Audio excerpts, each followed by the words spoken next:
Surau TV. Bismillahirrahmanirrahim.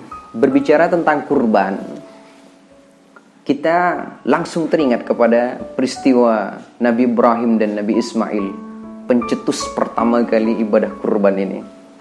Jadi Nabi Ibrahim itu berkurbannya, dalam satu kali kurban Nabi Ibrahim itu hewan ternaknya yang dikeluarkan adalah 1.400 hewan ternak. 1.000 ekor kambing, 300 ekor sapi, dan 100 ekor unta. Luar biasa ini Nabi Ibrahim.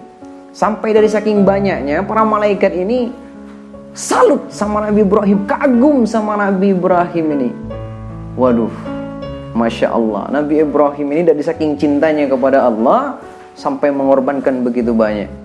Dari saking cintanya kepada Allah, suatu saat Nabi Ibrahim ini terlontar dari dirinya. Apa yang terlontar? Wallahi lau kana li ibnun. Demi Allah, kalau saya mempunyai anak laki-laki, ya Allah, la'adbahannahu fi sabilillahi ta'ala, akan saya sembelih anak saya, akan saya persembahkan di jalanmu ya Allah, wa ataqarrabu bihi ilallah, dan untuk mendekatkan diri saya kepada Allah. Nah, dari saking cintanya Nabi Ibrahim bernadar akan menyembelih putranya sendiri.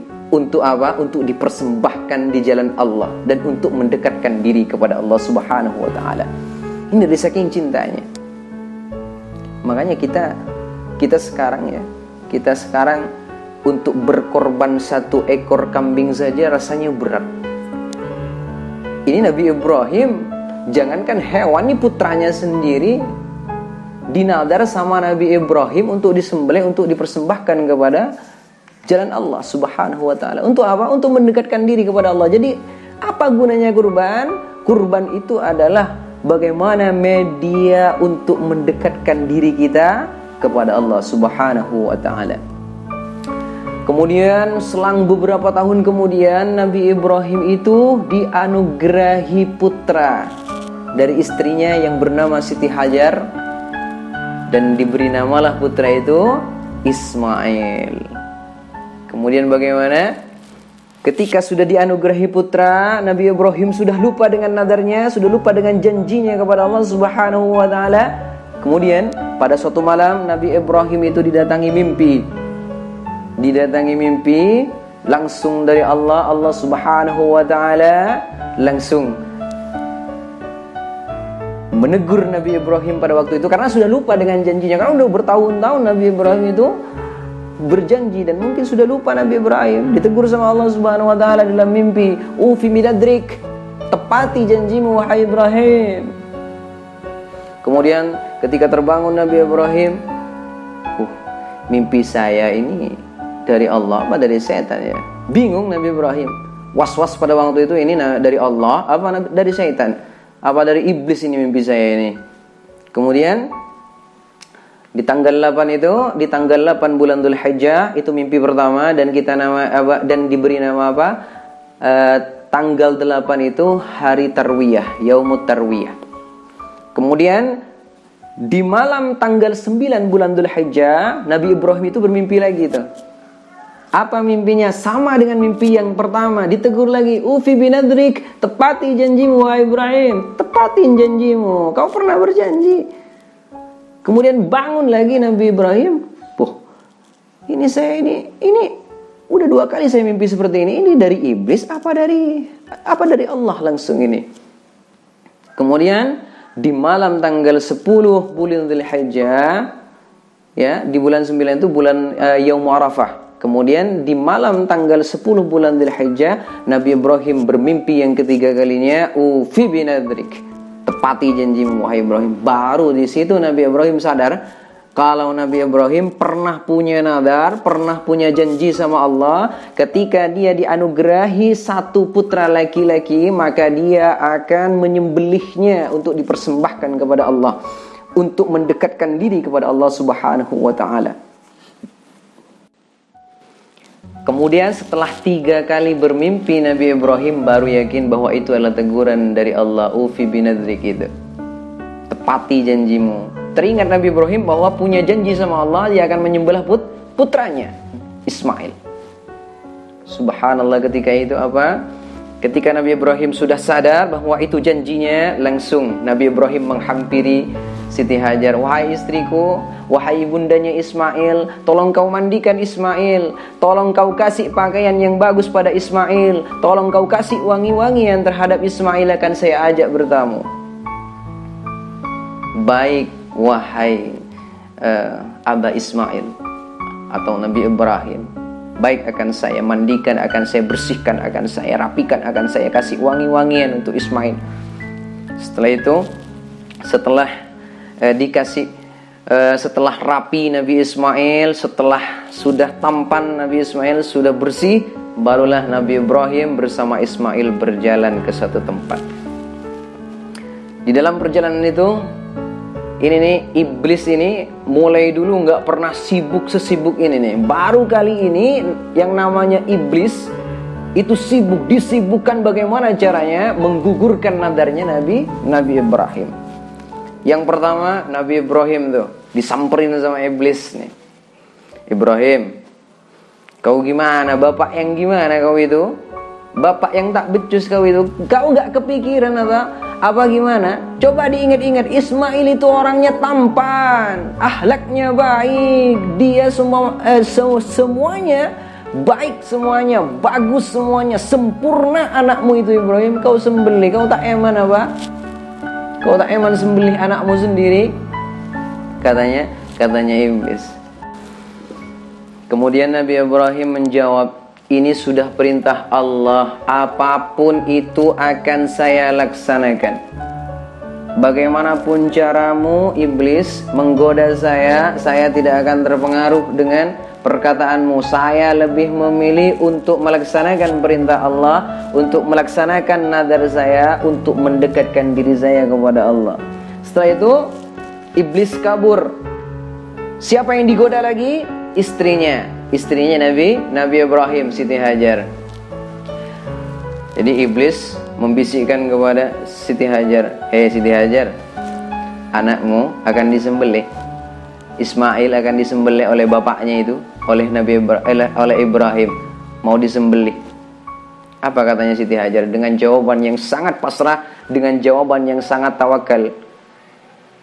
Masa anak sendiri mau disembelih? Gak mungkin. Suami saya ini adalah seorang nabi dan utusan, tidak mungkin menyembelih, tidak mungkin menganiaya, tidak mungkin membunuh, kecuali ini perintah Allah. Jangankan anak saya, nyawa saya pun saya rela untuk dicabut, saya persembahkan untuk Allah. Jangankan anak saya, nyawa saya sendiri saya rela kok korbankan. Ini anak saya, gak apa-apa kalau ini semuanya perintah Allah. Saya pasrah, saya tawakal kepada Allah, saya pasrahkan. Karena setiap apa yang diperintahkan kepada suami saya, itu pasti benar, katanya Siti Hajar. Karena tidak berhasil, iblis ini pindah lagi ke Nabi Ismail. Nabi Ismail kecil yang masih umur 7 tahun pada waktu itu dibisiki oleh iblis, "Ismail, kau jangan senang dulu. Kau sekarang mau disembelih oleh bapakmu itu. Kau tak takut apa gimana?" Bohong. Gak mungkin lah bapakku itu nyembelih aku. Aku ini anaknya, gak mungkin disembelih oleh bapakku sendiri. Gimana sih kau itu? Iya saya benar. Ya sudah, kalau itu memang benar-benar akan dilakukan oleh bapak saya ikhlas, sami'na wa ata'na li amri rabbi. Saya akan patuh, saya akan jalankan semua perintah dari Tuhanku. Apapun perintah Allah akan saya lakukan. Kemudian iblis masih belum menyerah untuk membisiki Ismail. Kemudian mau membisiki lagi, iblis itu langsung Nabi Ismail mengambil beberapa kerikil, beberapa batu pada waktu itu, dan dilemparlah iblis, kemudian kabur iblis. Makanya ketika jemaah haji pergi ke Mekah, dia melakukan ibadah yang namanya Jumrah, balang. Karena tidak berhasil membisiki Nabi Ibrahim, Siti Hajar dan Nabi Ismail, maka Nabi Ibrahim dan Nabi Ismail melanjutkan perjalanannya. Falamma balagha ma'ahu sa'ya, dan ketika sudah sampai pada perjalanan itu, qala, Nabi Ibrahim berkata kepada putranya yaitu Nabi Ismail. Apa yang dikatakan Nabi Ibrahim kepada anaknya? "Wahai anakku, sungguhnya aku bermimpi bahwa aku menyembelihmu. Maka pikirkanlah bagaimana pendapatmu." Hai Ismail, hai putraku, anakku yang paling ganteng, Nabi Ismail. Ismail, hei, saya mimpi kamu itu disembelih. Saya mimpi kamu disuruh sembelih. Gimana menurut pendapatmu, kamu mau atau tidak? Apa jawaban Ismail? Kalau jawaban anak-anak sekarang nih, kalau bapaknya mau nyembelih anaknya pasti kabur nih. Pak, kamu gila sudah pak, mau nyembelih saya ini anakmu, kok mau disembelih saya ini? Begitu. Tapi gimana jawaban Nabi Ismail ini? Jawaban Nabi Ismail, qala ya abati if'al ma tu'mar satajiduni insyaallahu minas sabirin. Nabi Ismail berkata, wahai ayahku, lakukanlah apa yang diperintahkan oleh Allah kepadamu, insyaallah engkau akan mendapati termasuk orang-orang yang sabar. Kau pilih menggugurkan nadar atau bersabar? Katanya Nabi Ibrahim, saya milih bersabar. Lakukan jika itu perintah Allah, fa insyaallah engkau dan aku termasuk adalah golongan-golongan orang-orang yang sabar, kata Nabi Ismail. Jadi lakukan pak, gak apa-apa, kalau ini perintah Allah lakukan saja. Jadi setelah sampai di tempat penyembelihan, Nabi Ibrahim sudah siap memegang pisau dan tali untuk mengikat Nabi Ismail dan untuk menyembelih Nabi Ismail pada waktu itu. Kemudian Nabi Ismail berpesan kepada Nabi Ibrahim, Aba, kalau saya nanti disembelih, hadapkan muka saya ya Aba, hadapkan muka saya ke bawah Aba, biar Aba ketika melihat wajah saya tidak kasihan dan menggugurkan nazar Aba. Kemudian ikat tangan saya Aba, ketika Aba ingin menyembelih saya, ikat dulu tangan saya biar saya tidak berontak Aba. Ikat kaki saya Aba, biar saya tidak berontak pada Aba ketika Aba ingin menyelesaikan nadarnya Aba untuk mendekatkan diri kepada Allah. Nabi Ismail pada waktu itu memasrahkan dirinya. Jadi bapaknya, yaitu Nabi Ibrahim, disuruh untuk memalingkan wajahnya ke bawah pada waktu itu. Karena apa? Ketika Nabi Ibrahim melihat Nabi Ismail, takutnya Nabi Ibrahim tidak tega dan tidak menyelesaikan tugasnya. Jadi Nabi Ismail juga menyuruh untuk mengikat tangan dan kakinya agar tidak memberontak ketika akan disembelih. Karena ketika menghadapi kematian itu sangat luar biasa, takutnya memberontak pada waktu itu. Dan dibaliklah tubuh Nabi Ismail, diikatlah kedua tangannya, diikatlah kedua kakinya pada waktu itu. Kemudian hampir menyembelih Nabi Ibrahim, kemudian Nabi Ismail berkata lagi, wahai Aba, lepaskan tangan saya, jangan diikat tangan saya Aba. Kenapa? Takut terkesan ini terpaksa saya Aba. Kalau tangan saya diikat, takutnya ini kesannya saya tidak pasrah, saya tidak ridha Aba. Takutnya ini karena terpaksa. Buka juga tali dari ikatan kaki saya ini Aba. Takutnya juga akan terkesan ini adalah sebuah paksaan, bukan keridhaan, bukan keikhlasan dari saya Aba. Buka semuanya Aba. Dan setelah itu ketika ingin menyembelih lagi, Nabi Ismail berkata lagi, sing-singkan lengan baju Aba, sing-singkan baju Aba. Kalau saya nanti disembelih dan darahnya menetes ke baju Aba, nanti Umi akan tahu, Umi di rumah akan tahu kalau saya sudah disembelih sama Aba, saya sudah meninggal. Umi akan bersedih Aba, tolong dising-sing semua bajunya Aba.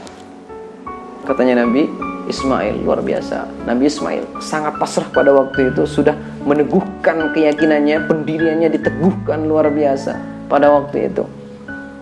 Setelah itu semua dising-singkan, ingin menyembelih lagi Nabi Ibrahim. Nabi Ismail berkata lagi, wahai Aba, jika kau menyembelihku, gigit bibir Aba sekuat mungkin. Aba menyembelih saya tanpa harus ada kebimbangan sedikit pun, karena ini adalah perintah dari Allah Subhanahu wa ta'ala. Aba, tolong Aba. Setelah itu, baiklah nak, akan saya lakukan semua pesanmu, semua yang kau katakan akan saya lakukan semuanya nak. Kemudian ingin menyembelih lagi, Nabi Ismail berkata lagi, wahai Aba, jangan sampai Aba menceritakan apa-apa yang terjadi di sini kepada Umi. Umi takut saya Aba, Umi kepikiran apa yang terjadi di sini Aba. Dan jika ada teman saya ke rumah, tutup pintunya Aba, jangan. Nanti kalau Umi melihat teman-teman saya main ke rumah, Umi akan bersedih ingat sama saya kalau saya sudah tidak ada Aba. Dan ketika Abah melihat anak seumuran saya seperti saya, Abah jangan lihat. Takutnya Abah akan kepikiran juga melihat anak-anak itu seperti saya, Abah. Luar biasa. Nabi Ismail mewasiatkan hal seperti itu, pesan-pesannya seperti itu, agar tidak kepikiran. Untuk apa? Untuk menjalankan perintah Allah cuma.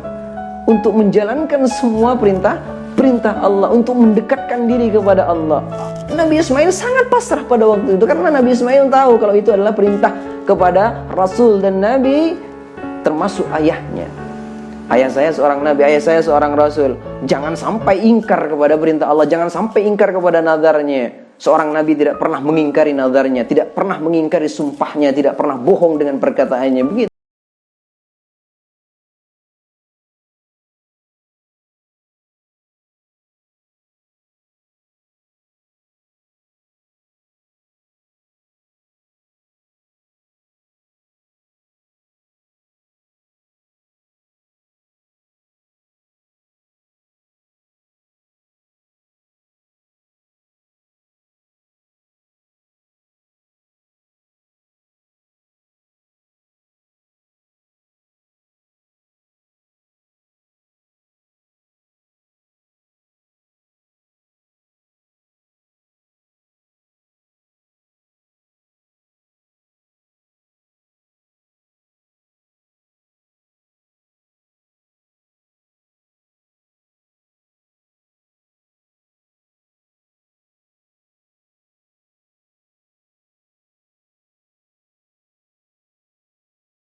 Jadi Nabi Ibrahim ingin menyembelih Nabi Ismail, Allah semuanya memanggil para malaikat, wahai malaikat, ayo ke sini semuanya. Lihat itu, saksikan bersama bagaimana Nabi Ibrahim menyembelih anaknya sendiri. Untuk apa? Untuk mendekatkan dirinya kepadaku, kata Allah.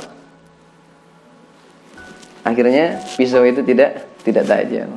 Dan apa? Allah mengutus malaikat untuk membawa kambing dari surga, untuk menggantikan posisi Nabi Ismail alaihissalam. Dan disitulah awal kurban Yaumut Tashriq itu, di hari tanggal 10 bulan Dzulhijjah dilakukan. Makanya kita kalau ingin lebih mendekatkan diri kepada Allah Subhanahu wa taala, kalau kita punya kemampuan, punya rezeki yang banyak, Allah limpahkan kepada kita, kita mampu untuk berkurban, berkurbanlah.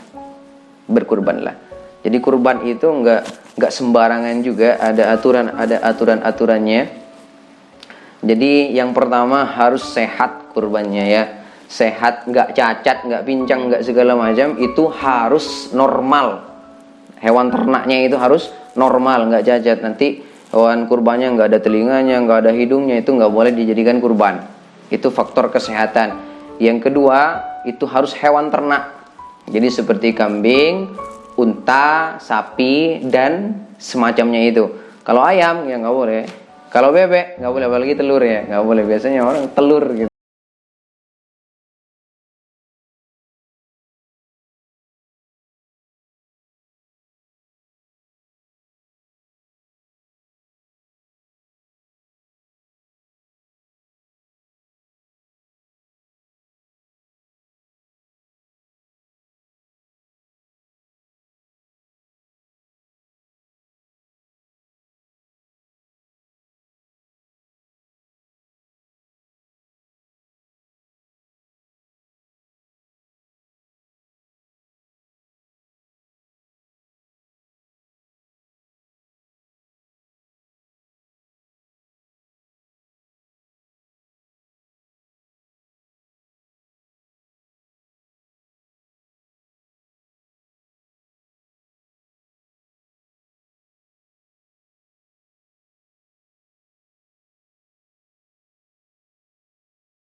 Kurban ya, nerima kurban. Menerima kurban banyak. Daging 5 kilo, contoh. Daging sapi 5 kilo, saya nerima kurban daging 5 kilo. Masa saya makan daging aja tapi berasnya nggak ada. Saya buat beras aja, beli nggak ada gitu. Gimana? Kalau sudah nerima hewan kurban, itu hak saya, mau saya ngapain? Mau dijual? Boleh. Mau dimakan? Boleh. Mau dikasih ke orang? Boleh. Gitu. Oh, saya nggak punya beras, saya akan jual daging ini? Boleh. Gitu. Kita jual beli beras gitu. Ya, boleh itu hukumnya. Jadi, semoga kita bisa meneladani keteladanan Nabi Ibrahim alaihissalam, bagaimana kita mendekatkan diri kepada Allah Subhanahu wa taala. Kalau kita punya rezeki jangan jangan terlalu berpikir dengan logika, tapi kita lebih kepada Allah Subhanahu wa taala. Kalau berpikir logika begini, saya punya kambing nih satu nih. Kalau saya jadikan kurban nih, anak saya nanti kalau nikah gimana ini? Kalau anak saya khitan nih gimana? Saya nggak nemu kambing nanti begitu. Ini akal, ini logika. Tapi kalau kita pasrahkan sama Allah, ya sudahlah, saya kurban, pas bismillahirrahmanirrahim, tawakkaltu 'ala Allah, udah saya kurban, diam. Udah, anak saya mau menikah, Allah sudah kasih rezekinya. Anak saya mau khitan, Allah sudah kasih rezekinya. Enggak usah khawatir, Allah semuanya menentukan rezeki.